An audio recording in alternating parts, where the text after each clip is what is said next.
Hey, Elia, how you doing? Very good. How's it going? Very good. All right, welcome everyone. We'll just give everyone a few seconds to get warmed up, but while we're waiting up for everyone, we'll do some introductions, and I'm so excited for this session today. It's only gonna be a quick 30 minutes, so we're gonna have it packed full of information around Couchbase, around Tondo, around AI, and how you can apply some really amazing learnings into your own infrastructure and learn from just the coolest technology out there from the cloud to IoT and the edge. So, really quick, I'm Steph Rogers. I'm brand new to Couchbase. So, this is actually my first webcast with Couchbase. Really excited to join you all. I'm head of developer engagement here at Couchbase, leading a rock and roll team.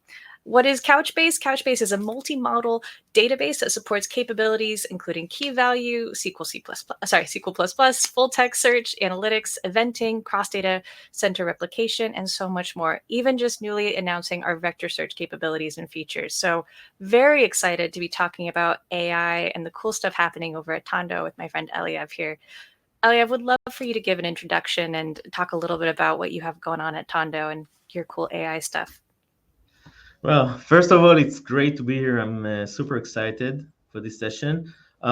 Just a bit of background about myself. So I come from a physics, electronic engineering background. I was in the IT services industry for some years. Then in several startups. I also served the Linux Foundation on some committees, and today I'm the CTO of Tondo Smart, which is a smart city IoT startup company, and I'll tell you all about Tondo later.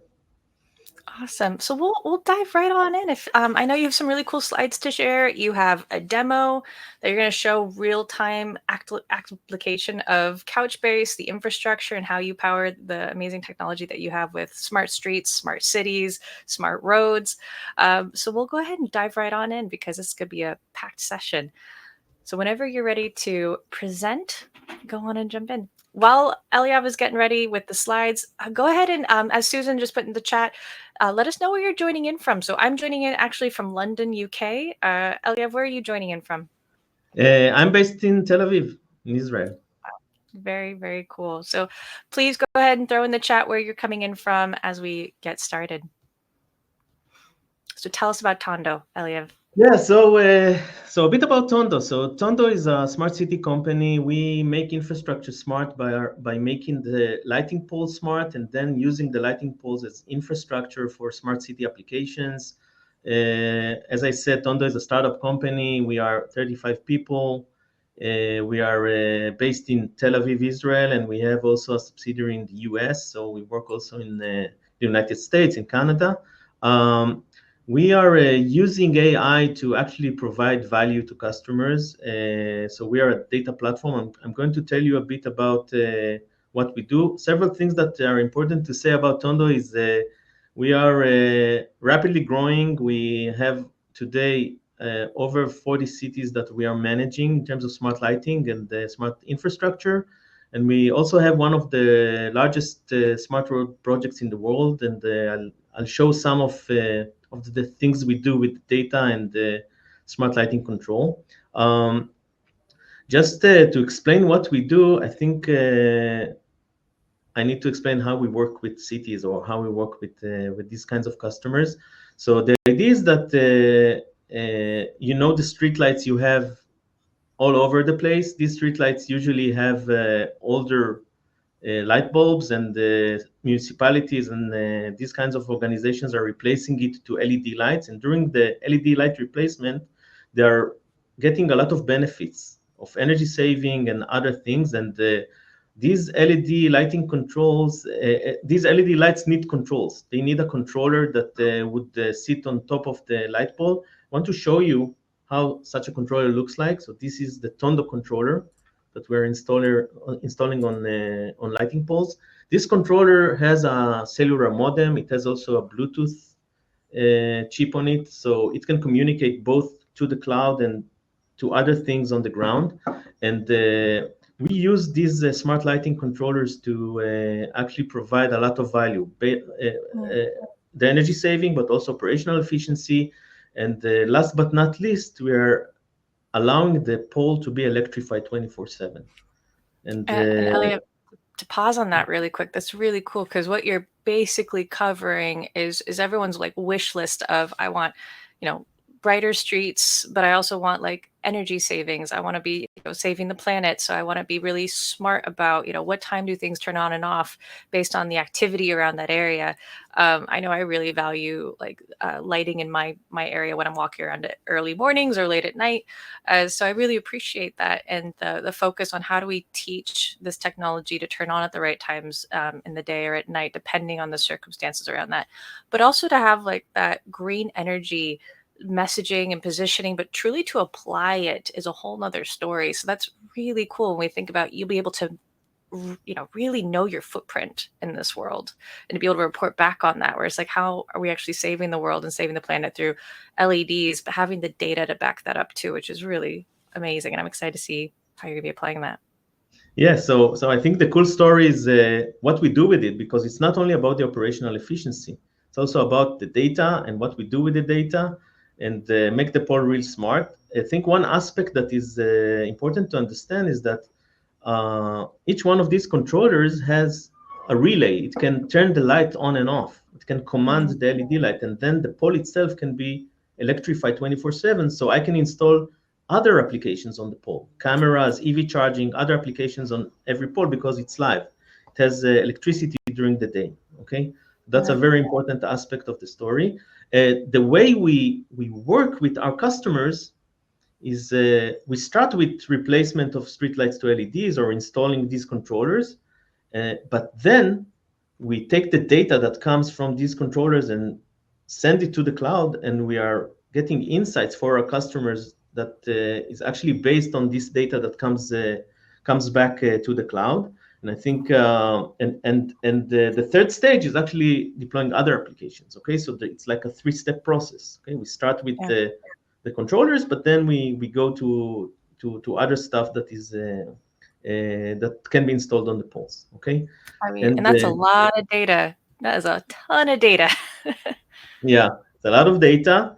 And what happens is that here we can see some details of how, let's say, more technical details or technical diagram of how such a solution looks like. Okay, you have the controller. The controller is on the pole. It's both cellular and it has also Bluetooth.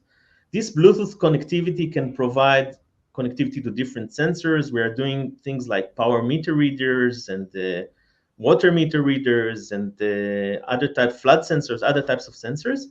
And we have this Bluetooth network, which is a local mesh network, but we use the cellular network to send the data to the IoT cloud. Okay, this Mm. is where it becomes interesting. This is where AI is becomes a very important part of it, because when data gets to the IoT cloud, we want to use that data to provide insights, to provide value to customers. Okay, so that's the idea with the way things are deployed, and what I would like to do is just dive a bit into the AI story and Mm. explain how the data that comes from these controllers, these sensors, is actually being used, okay, to provide value to customers. Okay, so so what I wanted to explain first is how an AI architecture is built. Okay, what or how we are working in AI. I mean, there are different ways, but I think this is like the let's say the go-to architecture when you talk about IoT. Okay, we have controllers and sensors. These controllers and sensors produce a lot of data. I will later show in in demo different types of data, but there is telemetry, there's video, there is other types of information that comes from these sensors.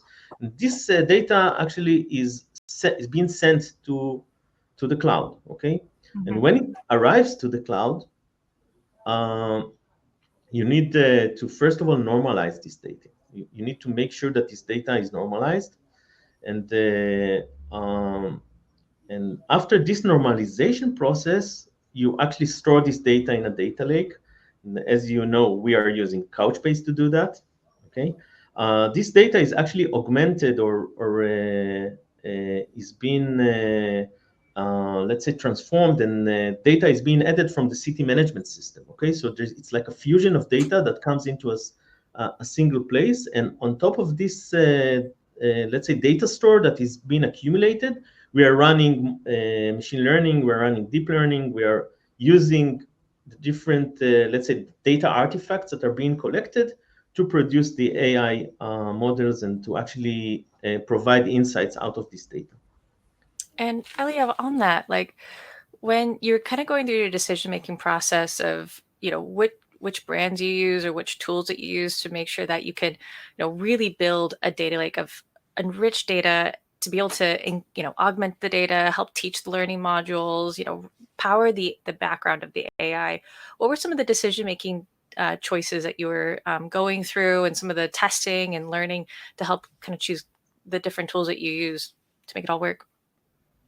Yeah, I think it's a great question. I think it's one of the aspects that actually led us to Couchbase, and I'll explain.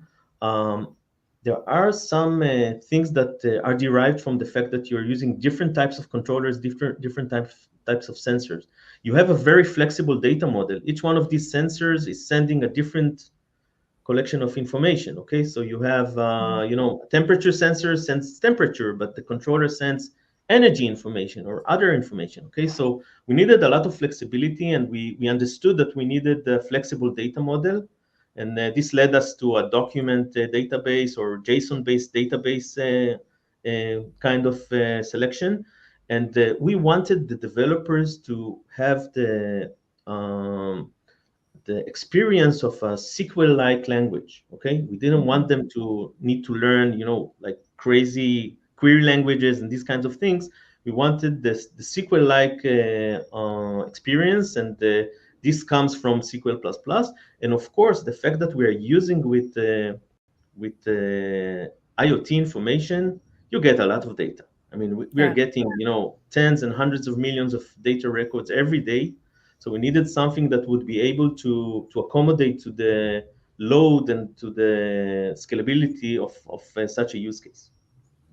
Absolutely. And I mean, when I think kind of on that first part where you were talking about basically ease of use, how do we go faster, but also like not have such a hard learning curve where it's like, let's find something that's easy to adopt for our developers to play with. Yeah. And get a creative on how do we power this very unique cloud to IoT AI.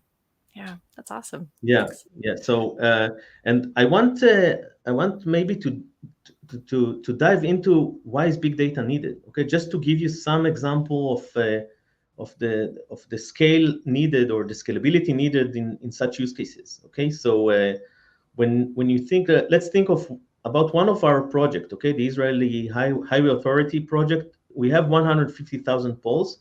Each pole sends a very small data packet every minute. Okay, but when you run the calculation, you understand that this database needs to be able to get 2,500 packets per second only from this simple keep alive transaction. Okay, I'm not talking about the rest of the data that has been accumulated in the system. So the data acquisition, the ability of the database to actually withstand the load of an IoT application is very important. And of course, when you add the AI queries and the different, let's say, processing predictions and different processing elements that work with this data, it becomes even 10 times or 100 times bigger. Okay, so you need an infrastructure that is capable of handling very, let's say, high load use cases when you work with IoT. Okay, so just gives you some feeling of what it means to work with with IoT or in the IoT scenario. Wow. Um, That is a ton of data to be able to create and put into the data lake and have it still be like scalable, clean, accurate. Yeah. And secure. For sure. so So let's say I want to get started and I want to build my data lake. So what do I need? Okay. So again, I won't dive into everything about AI because it's very, very, let's say, big. I mean, you have different types of models, different types of elements. Okay. But the idea with building machine learning or building these types of applications is actually understanding that machine learning neural networks usually are split into two types. Okay, you have the model building jobs or the train. I'll call it training. Okay, this is for supervised training or unsupervised training, but you need jobs that build models, which means that they're taking examples from the data lake. They're building like the predictive models out of the information that you have in your data lake. And then there's like the immediate prediction part, which means that let's say I have I don't know, a street, and suddenly the street lights went off. Okay, Hmm. I want to very quickly identify this pattern and make sure that I actually provide an alert quickly to the customer. Okay, so they can send somebody to actually fix the lights. Okay, so the idea Yeah. is that we train we train the system according to the data that we have in our data lake. And the data lake, I want to remind you that includes both the IoT data, but also external information that comes from the city. Okay, Hmm. sometimes it's the height of the pole or the type of I don't know of LED light that was installed, or other information that comes from the city. And we have the IoT information like the energy and the connectivity state and these kinds of telemetry. Okay, so the idea is to take this information to actually take this information to get together, build models, and then act or use prediction on these models in order to actually provide the value to the customer. Okay, that's Yes, the and it's way. amazing because yeah, with all those data points coming in, being able to pinpoint exactly when something is going wrong or what data entry point isn't quite accurate or when we need to flag something to a customer quickly, to be able to have such a vast data lake of billions and billions of billions of points coming in, but to be able to pinpoint and to be able to start predicting and be able to provide that report back with such a clean infrastructure is it's huge for this type of project. Yeah, and it's very important for this kind of project. And I want also to explain something about the infrastructure, which again led us to Couchbase, and I want to explain why. Okay, um, when you have such a system, some of the customers need the ability, first of all, to install it in their private clouds. Some of the customers want it in a public cloud. Sometimes you need to install it even on premise. Okay, and we need something that is scalable enough, or we need a system that is scalable enough to be able to actually run anywhere and give our DevOps team the ability to actually work with it seamlessly and have, let's say, a relatively simple experience working with the product. Okay, and we developed our entire system to run on Kubernetes. Okay, so which means Hmm. that we can deploy it, in Azure and on AWS. Doesn't matter. We can deploy it anywhere. And we have started with the community edition, with the Couchbase community edition. We had great experience with the community edition. Then we wanted to scale out and to make sure that we can actually manage a 24/7 infrastructure on Kubernetes. And we shifted to the enterprise edition because we have the operator, we have the different tools that enable us to actually have better scalability and better maintenance workflows when working with Couchbase. So overall, the moment you run on Kubernetes, you can actually deploy it very quickly. You can scale out very quickly. You can upgrade servers very quickly. So the idea is to give you the flexibility and also the scalability to work in such an infrastructure. Very cool. Very cool. I Um, know we have a lot of folks fans of that on this call on the recording. um, so So, having talked about AI, I just want to give some examples of how we actually provide value using AI. Okay, so you see on the left-hand side, one of the examples is auto tagging. I'm an installer. Okay, I come to the pole, I put the controller on the pole, I activate the electricity, and now what you do in, let's say, traditional systems, usually you take the installer through a very tiresome list of screens to type in information about the controller. Okay, one of the things we are doing, we are actually auto tagging the controllers. We are learning where it is installed. We are giving the installer an experience of scanning the controller with a mobile app, and practically that's it. The controller learns the driver, the LED, its location. It auto tags its location, and it provides a very very simple installation experience. Okay, so this is one way we use AI. The second example you see here is electrical theft.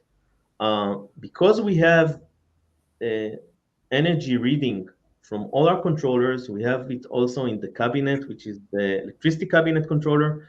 We actually learn the patterns of how electricity is being used, and we provide alerts when we discover something is out of pattern. Okay, so we actually have pattern recognition algorithms that run on the big data.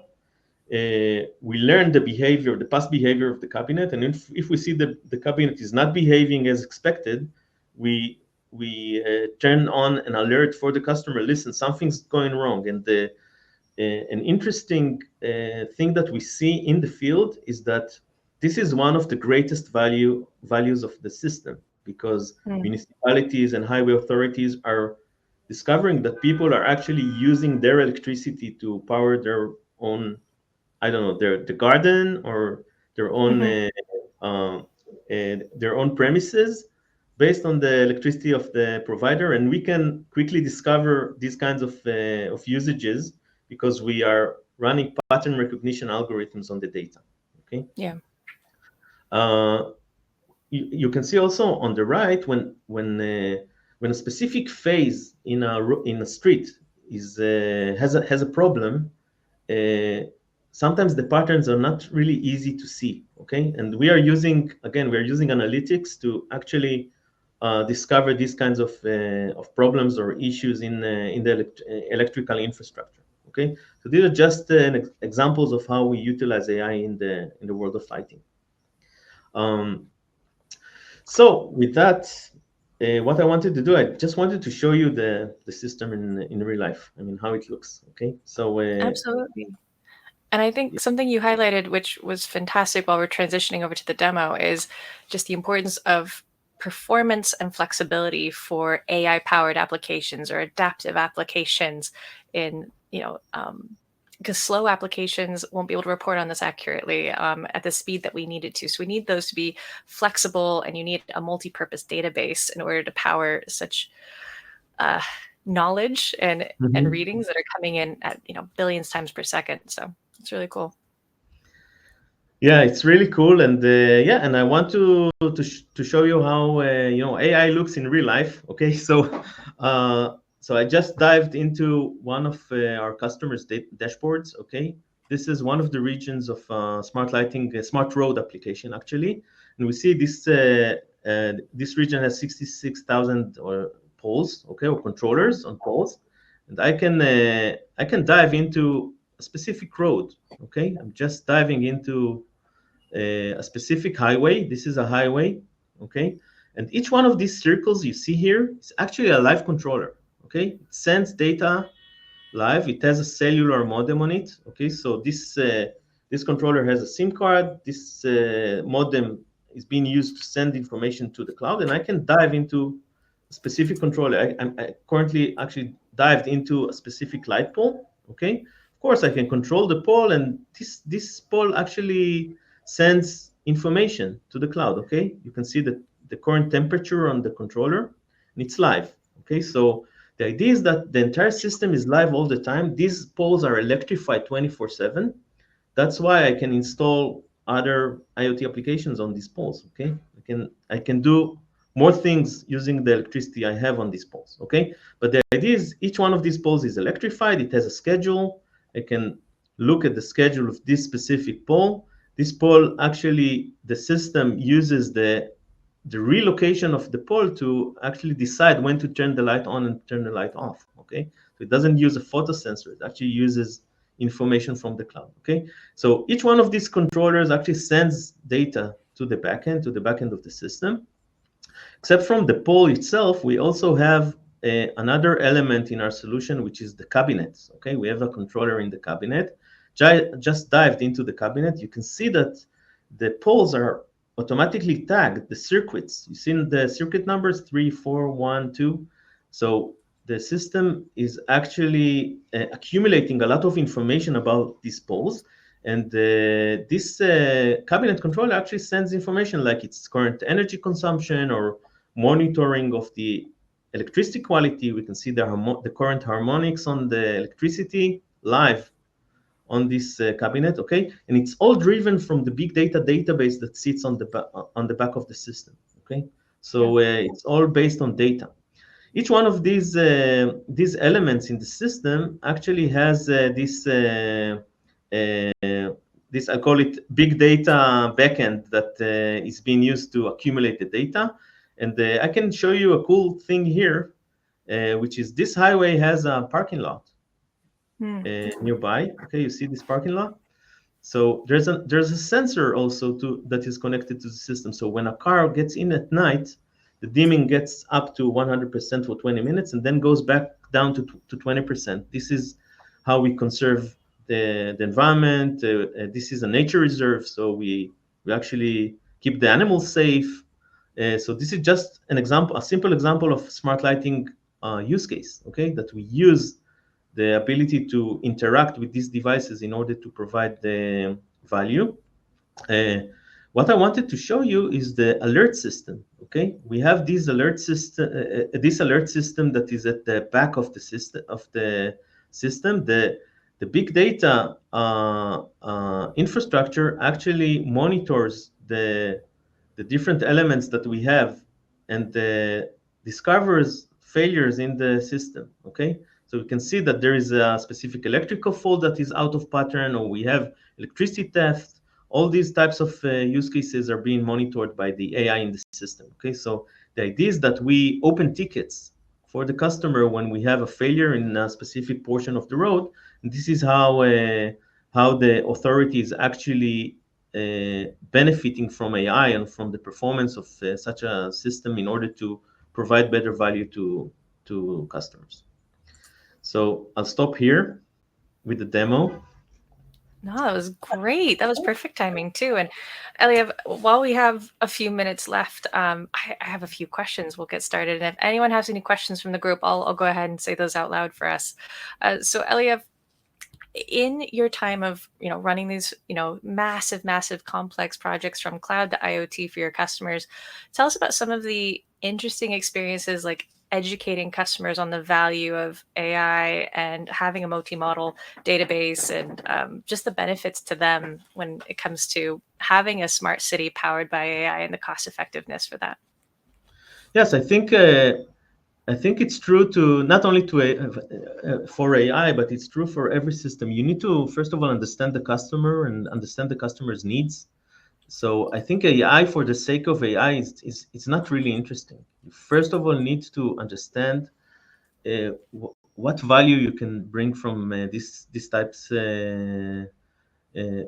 type of information, or what are the needs of the customer. I think this is the first thing. The second thing is making sure you have the right infrastructure.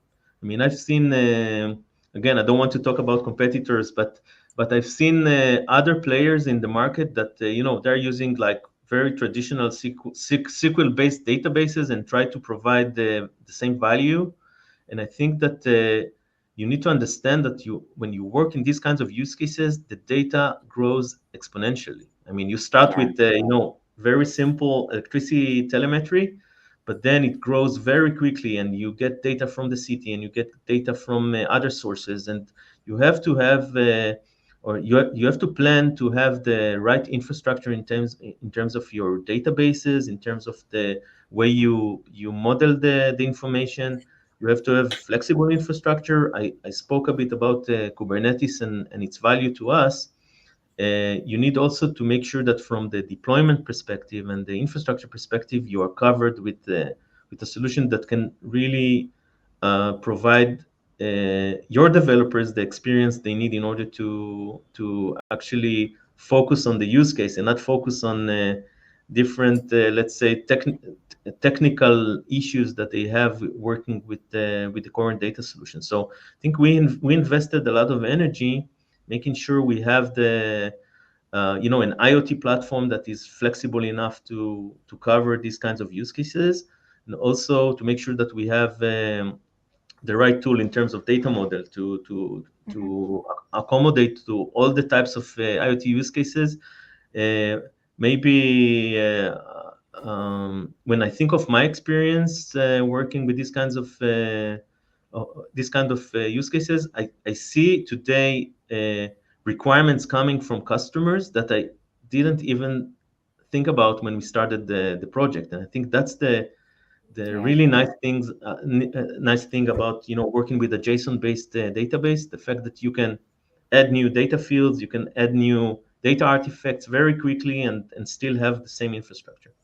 absolutely. And especially as we continue to think about where the future is going and how AI and vector search and AI powered adaptive applications and all the things that we still don't even know we can do yet. It's really exciting to see something like what you're doing applied from cloud to IoT, with hardware, with all the cool data points and massive data lakes to be able to provide a lot of value. So yeah, the growth potential is amazing when you think about productivity, scalability, just saving time to focus on the stuff that really matters, and is very innovative and the next generation of how we do this. Well, thank you so much, Eliav. If anyone has any questions, feel free to reach out on our Twitter. Feel free to reach out on our Discord channels. We're going to be sending out a bit of a documentation set that has everything you need to know, from some really cool case studies about Tondo that we've done recently, how to connect with us on Discord, and all the different ways that we can help you out. So sending over some really relevant content your way. Thank you so much, Elia, for coming on the webcast, and we look forward to having more conversations with you as this continues to grow. Appreciate it. Thank you. It's been awesome. Thank you. All See right. you guys. Thank you.